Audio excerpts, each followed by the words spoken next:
है जाओ अपनी। तुम अब किसके लिए कुर्सी लगी? बच गई क्या है वो? दे दो दे दो दे दो।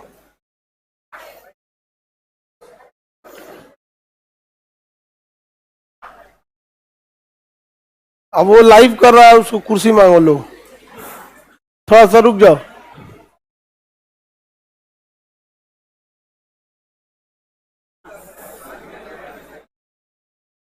ये सब गमक नहीं ना रहा है सब्जी? हाँ? इधर जो बैठा रहा है ये ग्रेफाइट। हाँ। इससे पहले हम आपको सिंधु सभ्यता के बारे में बताए थे ना। लेहुरा देव में सबसे प्राचीन खेती, कोल्डीवा में चावल। हालांकि ऐसे पर देखेंगे तो ये क्या नाम, मेहरगढ़ में ही खेती के साक्ष्य में, लेकिन हालिया रिसर्च के अनुसार लेवरा देव में मिला। समझ में आ गया कि नहीं आ गया? कोई दिक्कत? आज अब आगे बढ़ते हैं सिंधु सभ्यता में बारे में। सिंधु सभ्यता आद्य ऐतिहासिक काल की सभ्यता है। किस काल की है? आद्य। इसका मतलब सिंधु सभ्यता में जो चीज लिखा गया है उसे पढ़ा नहीं जा सका है, लेकिन उस टाइम के लोग पढ़ लेते थे, उस समय के लोग पढ़ लेते थे।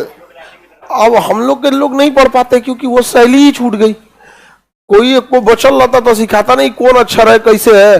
अब उन सबका अक्षर बदल जाता है। अभी आगे जाके आप उनकी लिपि दिखाएंगे, उनका मोहर दिखाएंगे तो आपको धीरे धीरे समझ में आएगा।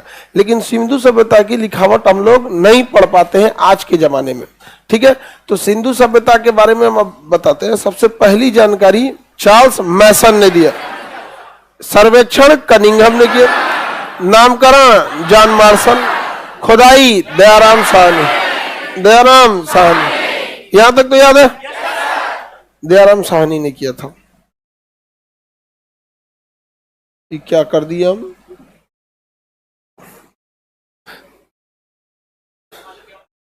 हाँ, मृदभांड मतलब घैली, घाड़ा, मृदभांड। समझ में आ गया कि नहीं? नहीं समझे? भांड बर्तन टाइप का होता है जिसे चूल्हा नहीं, देखिए भूजा भूजने के लिए वो मट्टी का होता था, भाड़ बोलते हैं या भांड बोलते हैं, नहीं कहते लोग भाड़ में जाओ तुम। सुने हैं? भूजा भूजने वाला जो होता है ना, उसका जो चूल्हा होता है भूजा भूजने वाले का, उसका चूल्हा कई मुंह वाला होता है, लकड़ी का, कई ठो मुंह रहता है उसमें, कई मुंह रहता है उसमें। अब 20 से लकड़ी डाल देता है, 20 से क्या डाल देता है? लकड़ी। और सब में छोटा छोटा छोटा छोटा घड़ा रहता है। अब एक के बार में सब में 2-2 किलो चना डाल दिया और लकड़ी लेके सबको ऐसे ऐसे फेंट रहा है यहाँ पे। इसी को क्या कहते हैं? भाड़ बोलते हैं। चूल्हे का भाड़, चूल्हे का भाड़। तो जिनके पास कॉमर्शियल लेवल के पहले भूजा भूजना होता था ना, तो इसी में भूजा जाता था। तो लोग भी अभी भी कहते घुसियाएंगे तो भाड़ में जाओ, माने जड़ जो वही में जाके। नहीं समझे? और ये किस चीज का होता है? मिट्टी का, मृद भांड। एक घैली किस चीज का? मिट्टी का होता है, मृद भांड। ठीक है, मृद भांड। हालांकि वैदिक काल में एक से एक मृद भांड मिले हैं, मिट्टी के बर्तन वगैरह मिले हैं। मृद भांड समझ में आ रहा है कि नहीं आ रहा है? कोई दिक्कत? तुमने तो हाँ, तुमको दिक्कत नहीं, तुम दूसरे को दिक्कत फैलाता है। नेतागिरी मत करना तुम। यहाँ तुम रांची से है? रांची गया था, इलाज हो गया? रांची किस लिए गए थे? ओ, कोई बात नहीं, चलिए। तो अब हम लोग आगे बढ़ते हैं। लोग मृदभांड वगैरह। सिंधु सभ्यता जो थी, ये तो मच्छर और इसी में, ये मक्खियां इसी पे टहल रही है। इस सबको मारने में भी घिन लगता है। मछड़वा सब शांति से मर जाता है, इसे कीचाइन करके मरता है सब, पूरा हिंस होगा। हाँ, भड़क जाता है सभी सब। सिंधु सभ्यता का देखेंगे तो भारत जो है, सिंधु सभ्यता के सबसे ज्यादा स्थल गुजरात में मिले हैं। कहाँ मिले हैं? गुजरात में। सिंधु सभ्यता के ज्यादातर स्थल जो मिले हैं वो सिंधु नदी के आसपास मिले हैं। किस नदी के आसपास? सिंधु नदी के आसपास। सिंधु नदी ये रही आपकी सिंधु नदी। कौन नदी है? सिंधु नदी। तो सिंधु सभ्यता के ज्यादातर स्थल किस नदी के आसपास मिला? सिंधु नदी के आसपास मिला। इसमें सबसे ज्यादा स्थल कहां मिले हैं? गुजरात। 80% स्थल कहां मिल गया है? गुजरात। सिंधु सभ्यता की जब खुदाई होती थी तो उनको लगता था एक छोटा मोटा कमरा है, खोदते खोदते पूरा घर निकलता था, घर निकलते निकलते पूरा शहर निकल जाता था। तो ये कई जगह इसको देखा गया। तो चार्ल्स मैसन ने इसकी जानकारी दी थी। कनिंघम को जिम्मेदारी दी गई कि कहां कहां यह हो सकता है। कनिंघम को दी गई कहां कहां हो सकता है। तो कनिंघम पूरा सर्वे किया कहां कहां ऐसा हो सकता है। तो उसको गुजरात से लेके महाराष्ट्र में कुछ मिला, कुछ गुजरात में मिला, कुछ राजस्थान में मिला, कुछ गुजरात में तो भरे के मिल गया, यहाँ कुछ पाकिस्तान के एकदम साइड में मिला, कुछ इधर मिला, कश्मीर के पास मिला, ऐसे कई जगह ऐसे उसको जगह मिले थे सब। उसने साइट को बता दिया कि इस जगहों पे क्या है, सिंधु सभ्यता के शहर है। थोड़ा थोड़ा अवशेष बाहर से दिख रहा था, थोड़ा थोड़ा अवशेष क्या हो रहा था? बाहर से दिख रहा था। तो कहा गया कि भाई यहाँ आप क्या कर सकते हैं? खुदाई करा सकते हैं। तो सबसे पहली जानकारी किसने दिया? चार्ल्स मैसन। सर्वेक्षण कनिंघम। नाम जॉन मार्शल। खुदाई की जिम्मेदारी दयाराम साहनी। दयाराम साहनी को दिया गया। जब इसको ध्यान से देखा गया ना, जितने सिंधु सभ्यता के स्थल थे, तो एक आउटर बाउंड्री बनाने की कोशिश की गई। क्या बनाने की कोशिश? Outer boundary. ये यहां तक है। तो सिंधु सभ्यता का आकार लगभग कैसा दिखा? तो लगभग इतने एरिया में वो सिंधु सभ्यता फैला था। टोटल जब आकार आपको निकालना है तो उसके आउटर मोस्ट बाउंड्री को क्या कर दिए? लेआउट कर दीजिए, तो वही क्या हो जाता है? आपका आकार हो जाता है। तो बताइए सिंधु सभ्यता का आकार कैसा? जानकारी किसने दिया? चार्ल्स मैसन। चार्ल्स मैसन। सिंधु सभ्यता के अधिकांश क्षेत्र किस राज्य में थे? गुजरात। कुछ कुछ दूर दूर भी थे, लेकिन ज्यादातर क्षेत्र कहां थे? गुजरात। गुजरात में थे। वहां पे समुद्र के किनारे भी था गुजरात, एक ये भी रीजन था। गुजरात का क्लाइमेट एक एवरेज लेवल का रहता है। तो मतलब वो सब कई रीजन थे जिस वजह से कोई भी चीज विकसित रहा है। समझ में आएगी नहीं? तो आगे बढ़े। अब सिंधु सभ्यता का जब ये आकार पूछ सकता है, तो सिंधु सभ्यता में सबसे ऊपर में कौन सा शहर था? सबसे नीचे में, सबसे पश्चिम में, सबसे पूरब में? ये सब शहरों के बारे में आपको पूछता है। सिंधु सभ्यता के सबसे उत्तरी दिशा और सबसे पश्चिमी में कौन से शहर थे सब? तो सबसे एक डायरेक्शन वाला साइन बना देते हैं, ठीक है। अब इसमें हम लोग देखना चालू करते हैं। सबसे पश्चिम में जो शहर था सुरकोटदा था। क्या नाम था? सुरकोटदा। सबसे पश्चिम वाला शहर सुरकोटदा।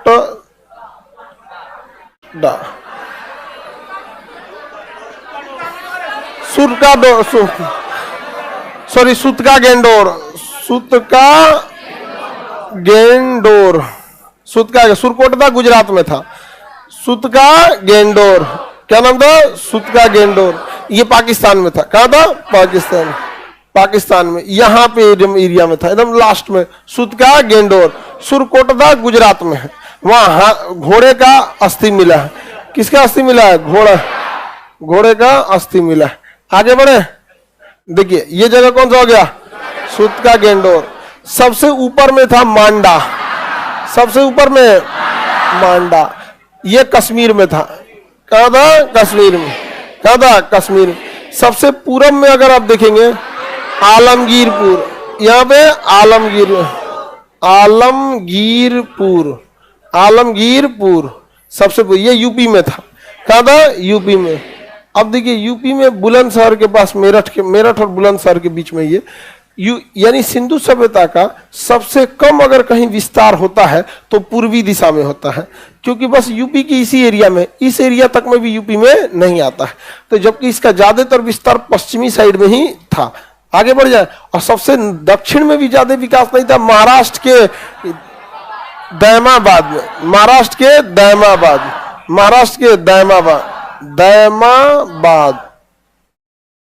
दैमाबाद सिंधु सभ्यता के चारों दिशा याद रहेगा? हाँ, दैमाबाद सबसे दक्षिण में। दैमाबाद। उत्तर में पूरब, पश्चिम, सुतका गेंडोर। उत्तर में मांडा, दक्षिण, पश्चिम, पूरब, आलमगीरपुर। याद रहेगा? उत्तर में दक्षिण, पश्चिम, पूरब, आलमगीरपुर। कोई दिक्कत? बताइए मांडा किस राज्य में? मांडा किस राज्य में? दैमाबाद। आलमगीरपुर किस राज्य में? यूपी। सुतका गेंडोर, सुतका गेंडोर पाकिस्तान में। कहाँ है? कोई दिक्कत नहीं ना? आगे बढ़े। ये इस साइड में हो गया। तो जगह तो नाम याद रहेगा। नदियां पूछ देता है यहाँ पे। समझ में आ गया कि नहीं गया? नदियां पूछ देता है। कोई दिक्कत बाबू? कौन सा शहर किस नदी के किनारे है? ठीक है। ये है आपका दास्क नदी के किनारे। कौन नदी? दास्क नदी के किनारे। सुतका गेंडोर, दास्क नदी। मांडा, चिनाब नदी। किसके किनारे? चिनाब नदी के किनारे। चिनाब नदी के किनारे। आलमगीरपुर हिंडन नदी, हिंडन नदी के किनारे। और प्रवरा नदी के, दैमाबाद प्रवरा नदी के किनारे। दैमाबाद प्रवरा नदी के किनारे। नदी याद रहेगा? मांडा, मांडा, चिनाब नदी। सुतका गेंडोर, दास। सुतका गेंडोर, दास। आलमगीरपुर, आलमगीरपुर, दैमाबाद, मांडा, दैमाबाद, प्रवरा नदी। याद रहेगा? अब एक चीज ध्यान से समझिए, इसको याद करने के लिए हम लोग समझते हैं। यहां से स्टार्ट करते हैं हम लोग, इस डायरेक्शन से हम लोग क्या करते हैं? स्टार्ट करते हैं। तो इसको समझिए, सम मतलब ऐड होता है। सम मतलब ऐड। सम मतलब क्या होता है? ऐड। सम मतलब भी जोड़ना, ऐड मतलब भी जोड़ना। देखिए स्टार्ट हमें कहां से करना है? यहां से। तो स से सुतका गेंडोर, और उसके म से मांडा, ए से आलमगीर बराबर ऐड। स से सुतका गेंडोर, म से मांडा, ए से आलमगीर, हाँ दैमाबाद। याद हो गया? अब इसके नदियों का भी ट्रिक है। नदी का याद रखते हैं? ठीक है। देखिए जब हम लोग गुलाम थे, क्या हो गया जी? बफरिंग कर रहा है।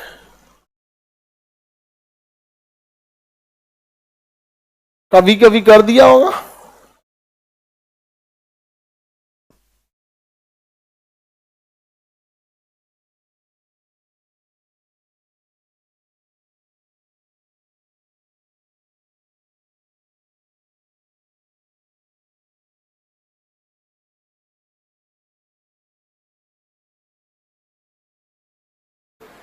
सही हो गया बाबू?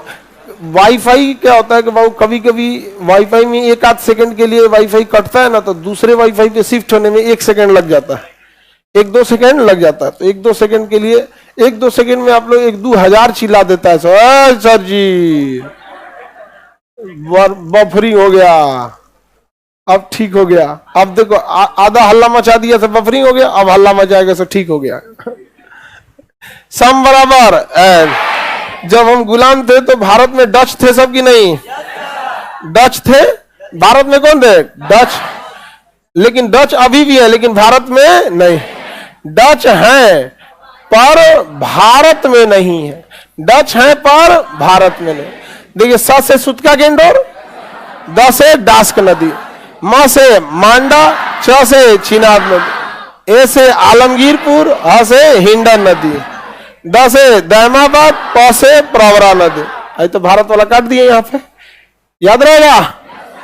ट्रिक के तौर पे भी 2-3 बार प्रैक्टिस करेंगे, ऑटोमेटिक याद हो जाएगा। सबसे पश्चिमी, सबसे पश्चिमी, उत्तरी, दक्षिणी, पश्चिमी, पूर्वी, उत्तरी, दक्षिणी, Daimabad. Any problem? No problem.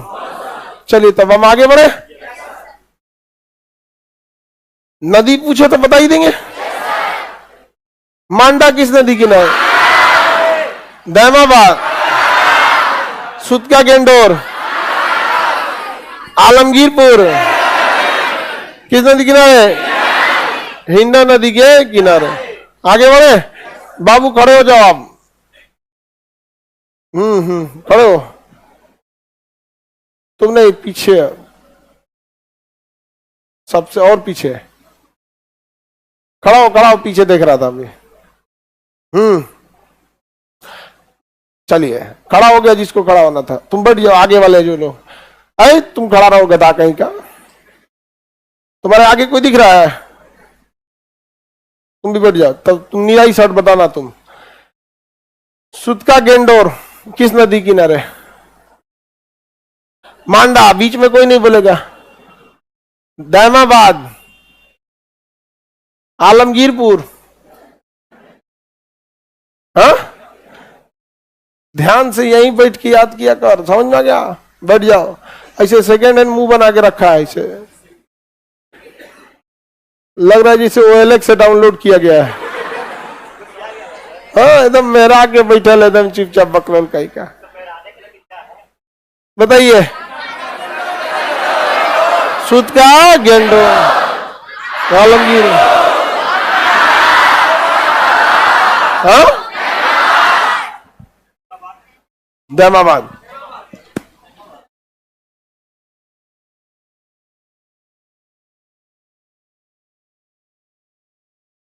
मेरी उम्र 33 साल हो गई है। 7 साल हो गया पढ़ाई छोड़े। पढ़े या नहीं पढ़े प्लीज सर बता दीजिए। नॉलेज के लिए आप पढ़ सकते हैं। बाकी 7 साल पढ़ाई छोड़ दिए तो थोड़ा सा मेन लाइन में आने क्या लगेगा? टाइम लगेगा। नॉलेज के लिए आप पढ़ सकते हैं, कोई दिक्कत नहीं है। सम बराबर एड, सम बराबर एड। स से सुत का गेंद, म से मांडा, ए से आलम, डी से नदी के लिए डच है पर भारत में नहीं। ड से दास, चिनाब, हिंडन। कोई दिक्कत? चलिए अब हम आगे बढ़ते। इसका आकार कैसा था? सिंधु सभ्यता का त्रिभुजाकार था। अब कनिंघम ने तो बोल दिया कि यहाँ खोदाई मिल सकता है, सर्वेक्षण कर दिया, समझ गया। अब खोदाई करने की जिम्मेदारी दी गई थी मार्शल को, जॉन मार्शल। तुम ही बताओ। खोदाई की जिम्मेदारी दी गई थी जॉन मार्शल को। सुन ध्यान से गधा, जॉन मार्शल को। जॉन मार्शल ने अलग अलग जगह पे डिप्यूट किया, समझ में आ गया कि नहीं? अलग अलग जगह पे लोगों को डिप्यूट किया। कहीं जॉन मार्शल ने दयाराम साहनी को डिप्यूट किया, कहीं राखलदास बनर्जी को किया, यज्ञदत्त शर्मा को किया, AK थापर को किया, अलग अलग जगहों पे किया। सबसे पहले खुदाई स्टार्ट किया था दयाराम साहनी। सुनबो नहीं करता है सब गधा सब, हमरे बता रहा है सब। कभी को मन करता है ना नया नया कच्चा हरिहर का बांस लेके भांज दे भीड़ में ऐसे। तो सबसे पहले जिम्मेदारी किसे दी गई? दयाराम साहनी। दयाराम साहनी किसकी? सिंधु सभ्यता की खोदाई करने के लिए दयाराम साहनी ने स्टार्ट कर दिया लाहौर के पास से। कहां पे? लाहौर के पास। यहां माउंट गोमरी जिला में एक जगह था, रावी नदी के किनारे, रावी नदी के किनारे। और यहां पे जब उन्होंने खोदाई चालू किया तो वो जो सबसे पहली खोदाई चालू किया था वो था हड़प्पा की। किसकी? हड़प्पा की। तो सिंधु सभ्यता के लगभग 300-350 जगहों में से सबसे पहली खोदाई किसकी हुई थी? हड़प्पा की खोदाई किसने किया था? दयाराम साहनी। दयाराम साहनी। तो सिंधु सभ्यता के 300 से 350 स्थलों के बीच में सबसे पहली खोदाई कहां की हुई थी? हड़प्पा। इसलिए सिंधु सभ्यता को लोग हड़प्पा सभ्यता भी कहते हैं। सिंधु सभ्यता के लोग क्या कहते हैं? हड़प्पा सभ्यता भी कहते, क्योंकि सबसे पहली खोदाई वहीं से हुई थी, इसलिए क्या हो गया? हड़प्पा सभ्यता। अगर यहाँ पहली खोदाई मोहनजोदड़ो की होती तो सिंधु सभ्यता का आज दूसरा नाम क्या हो जाता? मोहनजोदड़ो। लेकिन पहली खोदाई कहां से हो गई? अक्सर देखते होंगे किसी के बड़े बेटा के नाम पे उसी का नाम रख दिया जाता है। गणेश के पापा शंकर जी को बोल दिया जाता है, नहीं समझा? जब हालांकि नाम तो उसका शंकर, उनका है शंकर जी। समझा? तुम्हारा नाम क्या है? राकेश। बड़ा भाई हो कि छोटा? सबसे बड़ा भाई। तो बताइए, ये राकेश जो है अपने परिवार में सबसे बड़ा है, तो इसके पिताजी को लोग तो इनके पिताजी के नाम से बुलाते भी होंगे, और नहीं तो राकेश के पापा भी बुला देते होंगे, नहीं बुला देते हैं?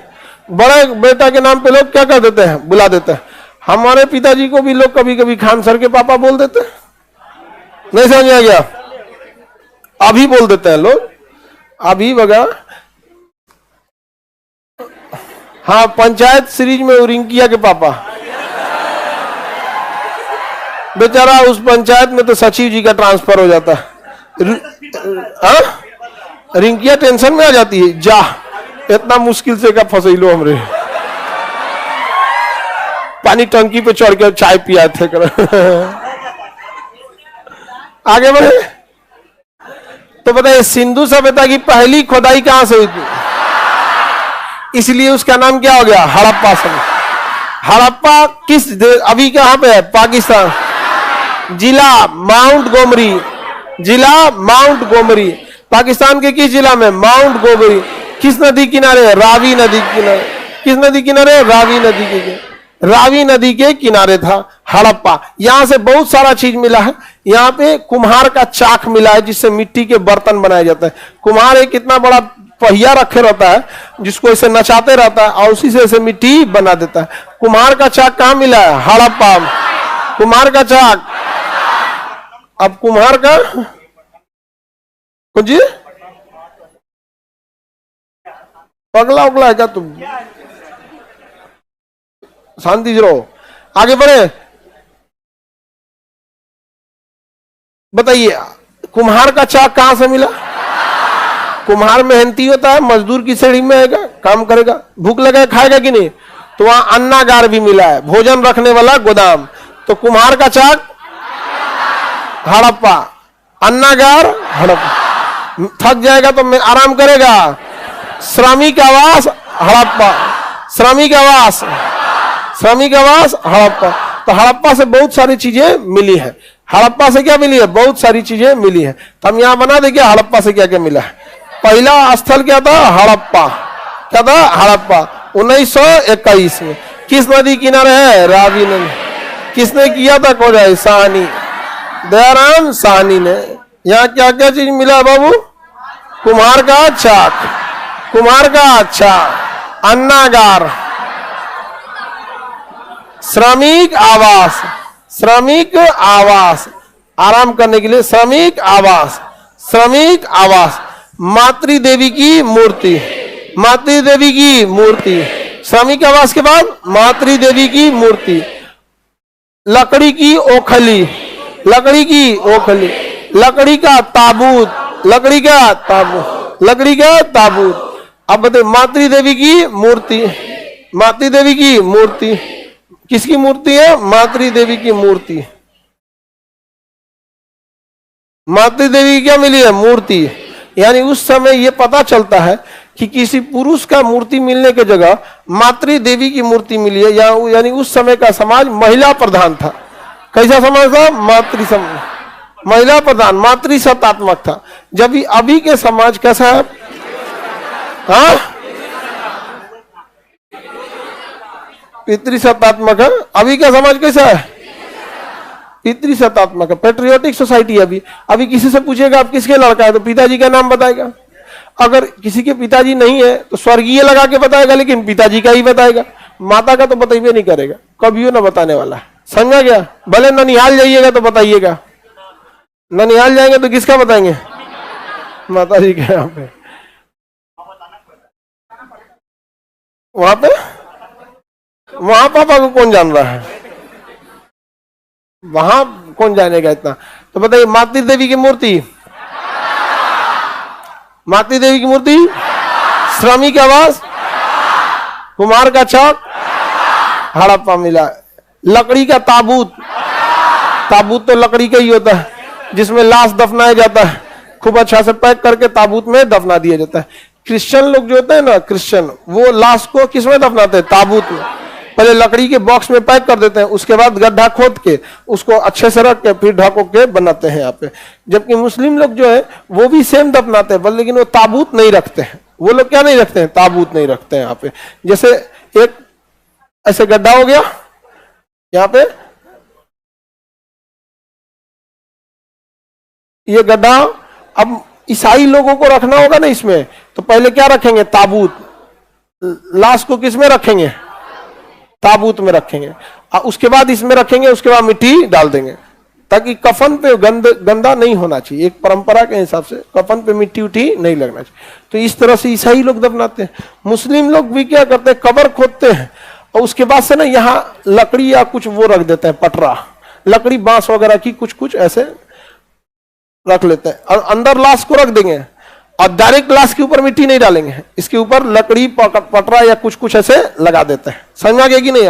पैक कर देते हैं ताकि जब इसके ऊपर मिट्टी डाली जाए तो मिट्टी अंदर नहीं जाए। वहां इसके ऊपर कुछ कटीले पेड़ पौधे रख दिए जाते हैं इसके ऊपर, ताकि ना जानवर वगैरह अंदर ना घुसे खोद के, वरना इसे छोड़ देंगे तो कई जानवर ऐसे होते हैं ना घुस जाएंगे सब अंदर, क्योंकि लाश जो होती है डिकम्पोज होगी यहाँ पे, तो इसे खोदेगा तो उसको कटवा गड़ जाता है और उसके बाद उस पर क्या रख दिया जाता है? मिट्टी रख देते हैं। तो लोग मुस्लिम लोग ताबूत में नहीं रखते, वो लोग किसमें रख देते हैं? सीधे कब्र में कफन पहना के लाश को कब्र में रख दिया जाता है, लेकिन डायरेक्ट उसके ऊपर मिट्टी डाला जाता है। पहले पटरा या फिर कुछ लगा के उसके बाद उसके ऊपर मिट्टी रखते हैं। तो ताबूत कहाँ मिला? हड़प्पा में। ताबूत कहाँ मिला? हड़प्पा में क्या मिला? ताबूत मिला। हड़प्पा में ताबूत मिला। ताबूत, ताबूत समझ में आ गया? कॉफिन कहते हैं, ताबूत मिला। एक कब्रिस्तान मिला है जिसके ऊपर लिखा है RH-37। कब्रिस्तान के ऊपर क्या लिखा है? RH-37। अब ताबूत मिला है तो लाश दफनाया ही होगा, तो कब्रिस्तान के बाहर मेन गेट पे क्या लिखा है? RH-37। RH-37 मतलब RH-37 कब्रिस्तान कहाँ मिला है? उस समय R लिखा था, कैपिटल R, कैपिटल H और 37। समझ में नहीं आता इन सब की भाषा थी क्या भाई? ये कई कई भाषाओं का क्या था? मिक्सचर था यहाँ पे। तो RH-37 कब्रिस्तान कहाँ मिला? RH-37 कब्रिस्तान कहाँ मिला? हड़प्पा में।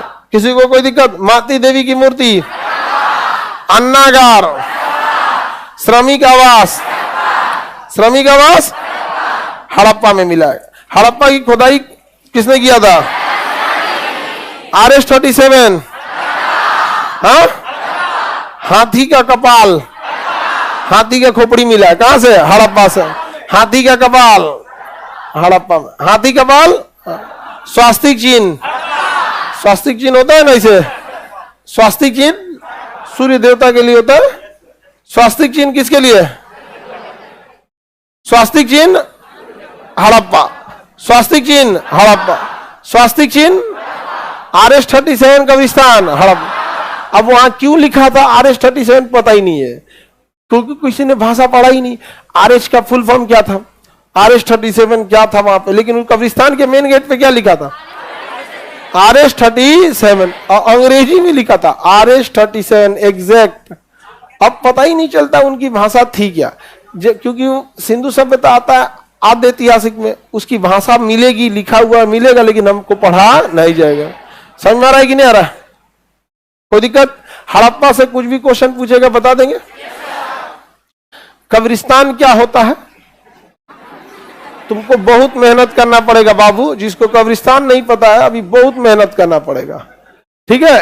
कोई बात नहीं।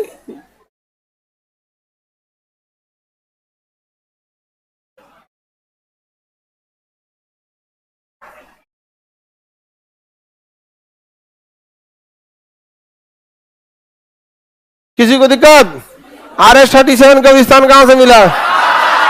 अब अगला जगह पे चले, मोहनजोदड़ो। सिंधु सभ्यता की पहली खुदाई हड़प्पा 1921 किस नदी किनारे? पाकिस्तान के किस जिला में? माउंट गोमरी। किसने खुदाई किया? दयाराम साहब। कुम्हार का चाक कहां से मिला? कुम्हार का चाक अन्नागार और श्रमिक आवास, मातृ देवी की मूर्ति, लकड़ी का ओखली, लकड़ी का ताबूत, लकड़ी का ओखली और लकड़ी का ताबूत कहां से? हड़प्पा। RH-37 कब्रिस्तान। अन्नागार मतलब अनाज रखने वाला गोदाम, अन्नागार। लकड़ी की ओखली, लकड़ी का ताबूत, RH-37 कब्रिस्तान। अगला जगह है 1921 में ही खोजा गया, इसके जस्ट बाद मोहनजोदड़ो। कहाँ खोला? 1921। कहाँ? 21 में खोजा था। इसकी खुदाई 1921 में राखलदास बनर्जी ने किया। समझ में गया? कहां पे हुआ? पाकिस्तान में। इधर देखिए, ये जगह कौन हो गया? हड़प्पा। पाकिस्तान में ही नीचे आएंगे तो सिंधु नदी के जस्ट किनारे, सिंधु नदी के जस्ट किनारे क्या मिला? मोहनजोदड़ो। किसने खोज किया? राखलदास बनर्जी। मोहनजोदड़ो की खोज राखलदास बनर्जी। एक तो खकोर रहा है, कह रहा है कि सबसे पहले हड़प्पा की ही खुदाई क्यों हुई? कहीं से भी हो सकती थी शुरुआत। दयाराम साहनी वहीं से स्टार्ट की कि वहां से अवशेष को मिलना बहुत इजी था, इसलिए खुदाई कहां से चालू हो गया? हड़प्पा से ही हो गया। तो राखलदास बनर्जी ने किस चीज की खुदाई की? मोहनजोदड़ो। देखिए, मोहनजोदड़ो जो जगह था हड़प्पा सभ्यता, सिंधु सभ्यता का, यहाँ बहुत बड़ा लाशों का एक ढेर मिला है। मोहनजोदड़ो का मतलब लाशों का टीला। मोहनजोदड़ो का अर्थ क्या हो गया? लाशों का टीला। यहाँ कब्रिस्तान नहीं है, लाशों का ढेर है। देखिए, कब्रिस्तान मिलने की पहचान है कि लाश एक सीक्वेंस से दफनाई गई रहेंगी, इज्जत से दफनाई गई रहेंगी, सारा बॉडी का हड्डी का पार्ट पुर्जा एक ही पास रहेगा। लेकिन लाशों का ढेर अगर रहेगा तो बेतरतीब बिछा दी गई रहेगी लाश वगैरह। समझ गए कि नहीं? और हड्डी के जो कंकाल मिलेंगे वो अस्त व्यस्त मिलेंगे। तो मोहनजोदड़ो से जो लाशों का ढेर मिला है उसकी हड्डियां एक जगह नहीं है, जो यह बताता है किसी का कमर टूटल है, किसी का एगो हाथ गायब है, किसी का पैरवा आधा है, किसी का मुड़िए नहीं है। यह बताता है कि हो सकता है कि यहाँ एक युद्ध के बाद लाशों को ठिकाने लगाया गया होगा। तो लाशों का टीला कहाँ मिला है? मोहनजोदड़ो में। यहाँ पे भी एक बहुत बड़ा गोदाम मिला है, और बहुत बड़ा गोदाम मिला है जिसमें पता चला कि अनाज रखा गया था। क्या रखा गया था? अनाज। क्योंकि उसके अंदर किसी दूसरे चीज का अवशेष न मिलकर केवल अनाज का अवशेष मिला है। तो बताइए, मोहनजोदड़ो में भी अन्नागार है और हड़प्पा में भी अन्नागार, लेकिन विशाल अन्नागार जो मिला है वो हड़प्पा मोहनजोदड़ो में। विशाल अन्नागार मोहनजोदड़ो। यहाँ बहुत बड़ा स्विमिंग पूल मिला है। क्या मिला है? पोखरा। पोखरा है, उसे स्नानागार कहेंगे। क्या है? स्नानागार। तो विशाल अन्नागार, विशाल स्नानागार, लाशों का ढेर, लाशों का ढेर, मोहनजोदड़ो। मोहनजोदड़ो का अर्थ ही होता है लाशों का टीला। लाशों का टीला, लाशों का टीला, याद रहेगा। तो मोहनजोदड़ो,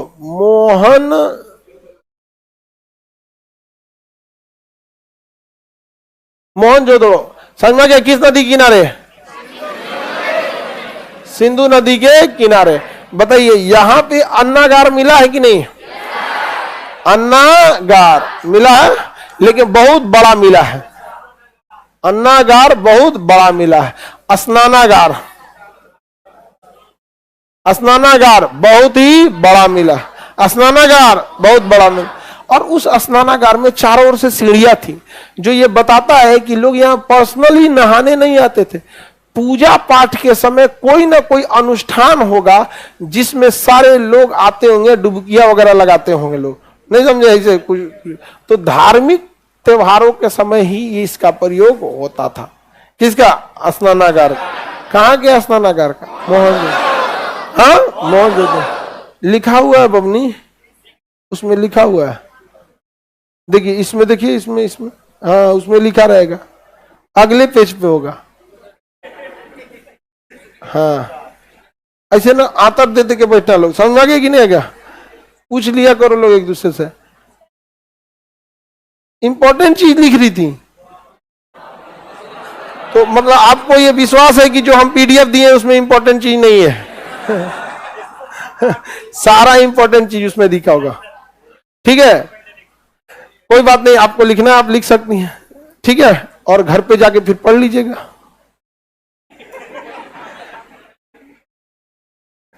किसी को दिक्कत? तो यहां जो स्नानागार था पर्सनल नहाने के लिए था। हाँ, कोई ना कोई पूजा पाठ होगा तब यहाँ पे, यानी धार्मिक जगहों पे देखेंगे तो सबसे बड़ा धार्मिक जगह कौन था? मोहनजोदड़ो। यहाँ पुरोहित आवास मिला है। पुरोहित मतलब पंडित जी जो आपके घर में पूजा पाठ कराते हैं, तो पुरोहित आवास। आपके अपने अपने पुरोहित होंगे लोग, दूसरे पुरोहित को मंगाइएगा तो बवाले हो जाएगा। दूसरा गांव का पुरोहित नहीं मंगा सकते हैं, बवाल हो जाएगा। तो पुरोहित आवास कहाँ मिला? मोहनजो। सबसे चौड़ी सड़क मोहनजो, हाँ, पुरोहित आवास। सभागार मोहनजोदड़ो, सभागार मोहनजोदड़ो। समझ में आ गया कि नहीं? सभा, अब धार्मिक जगह है तो एक सभागार होना चाहिए, ज्यादा लोग आएंगे तो सड़कें चौड़ी होनी चाहिए। इतना धार्मिक जगह है तो पुरोहित होने चाहिए। समझ में आ गया कि नहीं आ गया? तो पुरोहित आवास और श्रमिक आवास हड़प्पा, श्रमिक आवास हड़प्पा, पुरोहित आवास, सबसे चौड़ी सड़क, धार्मिक शहर, सभागार, सूती वस्त्र के अवशेष मोहनजोदड़ो। क्योंकि देखिए जब धार्मिक जगह जाएंगे तो सूती वस्त्र का धागा लगेगा, कुछ ये लगेगा वो लगेगा, दुनिया भर का कपड़ा उपड़ा लगता है, धोती उती पहनिएगा, नहीं समझ में आया? तो सूती वस्त्र के अवशेष मोहनजोदड़ो, सूती वस्त्र के अवशेष मोहनजोदड़ो। समझ में आ गया कि नहीं? धार्मिक जगह था कौन? मोहनजोदड़ो। सभागार था, क्या था? क्या था? सभागार। क्या था? सभागार। किसी को दिक्कत? स्नानागार मोहनजोदड़ो। विशाल अन्नागार, पुरोहित आवास, श्रमिक आवास, मातृ देवी की मूर्ति, RS-37, लाशों का ढेर, लाशों का ढेर मोहन, कब्रिस्तान हड़प्पा, कब्रिस्तान, सभागार, सभागार मोहनजोदड़ो। सबसे बड़ा शहर मोहनजोदड़ो, सबसे विकसित शहर मोहनजोदड़ो, सबसे चौड़ी सड़क। हम कैसे कह सकते हैं कि सबसे विकसित था? क्योंकि सड़कें सबसे चौड़ी थी। विकसित बड़े शहर में ही चौड़ी शहर मिलेगी आपको। आप दिल्ली में जाए, अभी एक दिल्ली में एक सड़क बना है द्वारका एक्सप्रेसवे, 16 लेन का है। 16 लेन माने 16 गो ट्रक एक साथ चल सकता है, 8 गो चल जाएगा, 8 गो चल आएगा। समझ में आ गया कि नहीं? 16 लेन का। दिल्ली मुंबई एक्सप्रेसवे की बात कर रहा है तुम गधा, वो 8 लेन का है। हाँ? हाँ? तो जितना ज्यादा चौड़ी सड़कें रहेंगी उतना ही मिलेगा। अब आपके घर में, आपके गांव में कोई सभागार मिलेगा? पटना में आएंगे बापू सभागार मिलेगा। पटना में क्या मिलेगा? बापू साहब। हम कभी कभी प्रोग्राम कराते हैं तो सोचते हैं बापू सभागार में कराएं, लेकिन बापू सभागार की कैपेसिटी महज 5,500 है, 5500 है बस। ओकरा ज्यादा हमारे यहाँ लड़का बैठता है सब क्लास मिला के, अटवे नहीं करेगा। आदि मैदान ढका हुआ नहीं ना है, धूप आएगा, कुछ लगेगा, खुला हुआ है यहाँ पे।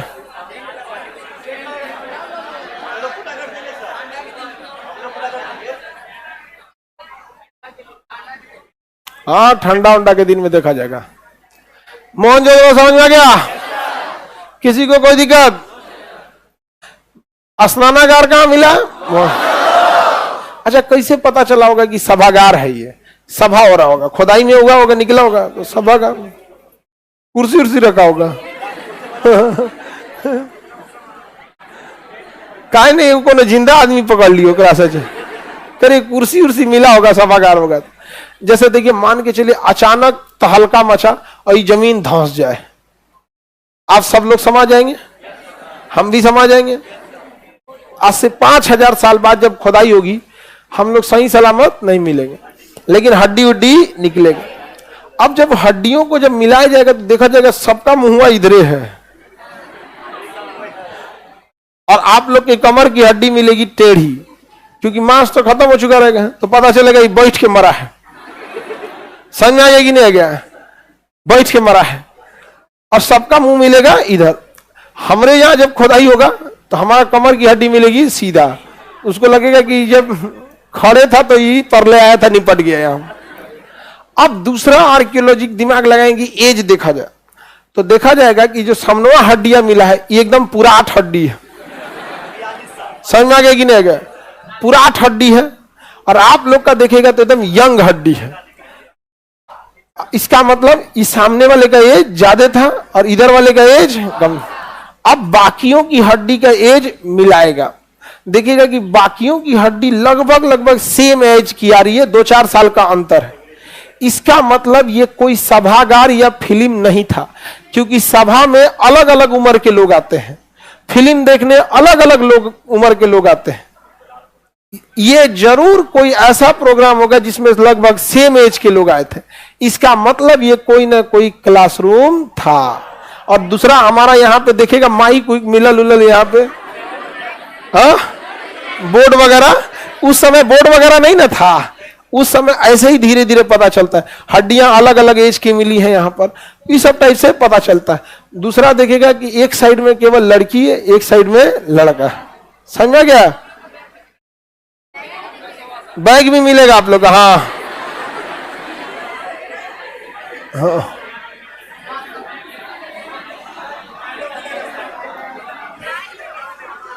अभी के समय में तो बहुत इजी पता चल जाएगा ना, मोबाइल वोबाइल सब चीजें।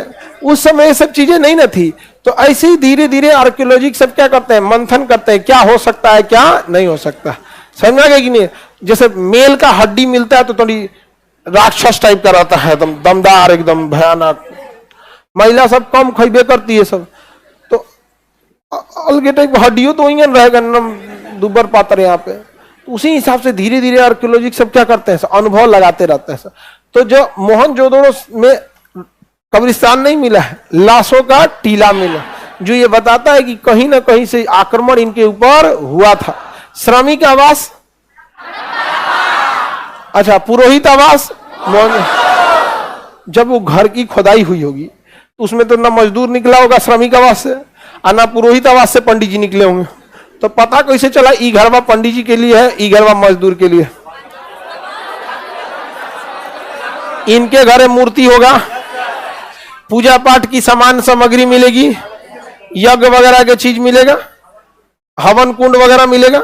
और यहां पे जो मिलेगा क्या नाम है, श्रमिक आवास में कुदारी बसुली ये सब मिलेगा। नहीं समझे? तो मजदूर के घर तो ऐसे पता चल जाता है। किसी को कोई दिक्कत?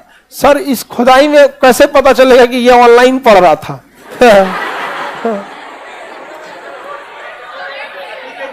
कमेंट देख के, हाँ, लास्ट कमेंट देखेगा कि ये किसका कमेंट है। समझ में आ गया कि नहीं आ गया? हाँ। राक्षस कुमार, ये उल्टा नाम लिख देता है सब, आगे बढ़ जाते हैं। किसी को दिक्कत? तो आप लोग समझ में आ गया आर्कियोलॉजी कैसे डिसाइड करते हैं। तो जब आने वाले समय में मन के जरिए धंस जाएगा, फिर आने वाली कुछ पीढ़ियां पढ़ाई करेगी तो उनके सिलेबस में होगा।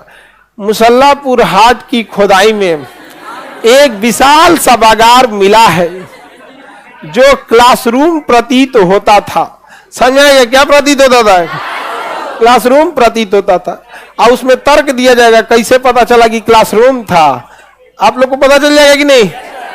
अब जैसे इन सब का हड्डी अलगे डिजाइन से मिलेगा, नीचवा जन बैठल है सब, और जब पसरल टाइप का मिलेगा तो पता चलेगा ये बहुत तेजी से जता गया था, एकदम बुरे, उसको बुरी तरह से चाप दिया था सब एकदम। समझ आ गया कि नहीं आ गया? अलग अलग टाइप का यहाँ पे। अब बाद में इसी के ऊपर जब घर और बनेगा तो उसको रात में सपना आएगा।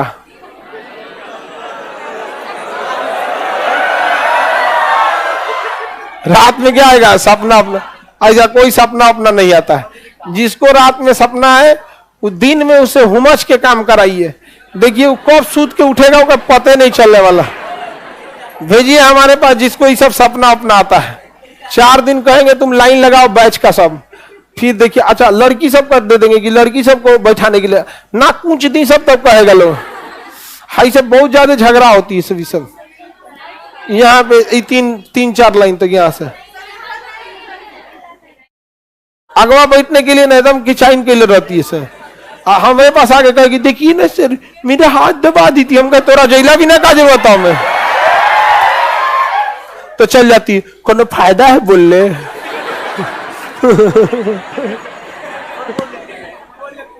हाँ? अरे इन लोग को समझाने जाइएगा तो आप ही का दिमाग खराब हो जाएगा। हम अरे भाई जब भीड़ है तो मत जाओ उसमें, तो ना ये प्रधानमंत्री की भीड़ में इनके लिए एनएसजी कमांडो आ गया। हाँ हाँ आइए आइए आइए, देखो जी बचा के देखो इनको चोट ना लगा। हाँ हाँ हाँ बैठिए यहाँ पे। और ना तो गुस्सिया के बोलेगी, सहेली कहेगी तो तुम ही तो गई थी बोलने के लिए। चलिए अब आगे का क्लास कल समझेंगे।